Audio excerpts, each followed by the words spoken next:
A sold-out crowd of 5,500 people rose from their seats. The silence that followed was absolutely nerve-wracking. I looked down the blue line at all of my teammates, every one of them staring at our flag as it was raised front and center. The Star-Spangled Banner blasted out of the speakers, echoing throughout the stadium. The emotional roller coaster I experienced during the national anthem was one I will never forget. The silent rushing crowd showed their respect while the song was played before belting out their own national anthem. At that moment, I could feel the energy of the crowd, and I knew we were in for an uphill battle against the heavy favorite Russian team. The puck drop followed shortly after. Конечно же, особо нужно глаз за глаз за братьями Джинтоли. Именно так, как мы сегодня узнали у тренера национальной сборной США, первое ударение и пропущенная шайба оказывается в сетке наших ворот.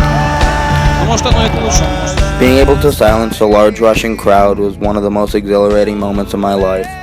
The game was a back-and-forth battle as neither team was willing to accept defeat. Не давайте зайти в зону, но получается все-таки у американцев. Это снова Struwing. Вездесущий Struwing сравнивается на табло 2-2. Going to the Deaf Olympics to play hockey for my country was one of my proudest moments. Not many people get to say they were able to represent their country playing the sport they love. It was an opportunity that I received because of my hearing loss. My hearing loss gave me the opportunity to showcase my skills on a worldwide level. My hearing loss gave me the opportunity to visit a country I had never even dreamed of going to. My hearing loss opened these doors and allowed me the experience of a lifetime. I was not diagnosed with a hearing loss until I was 5 years old and just about to start kindergarten. For the first time, as I walked out of the audiologist, hearing aids in my ears, I heard the sound of rain. All of a sudden, the world became louder and clearer to me. I could hear the beep of the microwave letting me know my food was ready. I could hear the soft whistle coming from my cleaning lady as she took out the trash. A hearing deficit has not always been a handicap. There have been times in my life when I have found a way to have my hearing loss work for me and not always against me. Although those moments are few and far between, I cannot lie. Taking out my hearing aids in a noisy hotel room allows me to sleep peacefully, whereas my hearing teammates don't have that luxury. I also never have to worry about forgetting my headphones because of the Bluetooth compatibility between my hearing aids and my phone.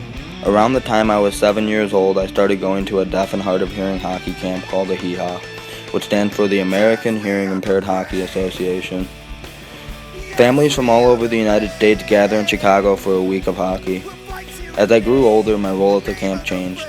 I went from being the young kid that looked up to all the older skaters to the kid who was helping out the young players.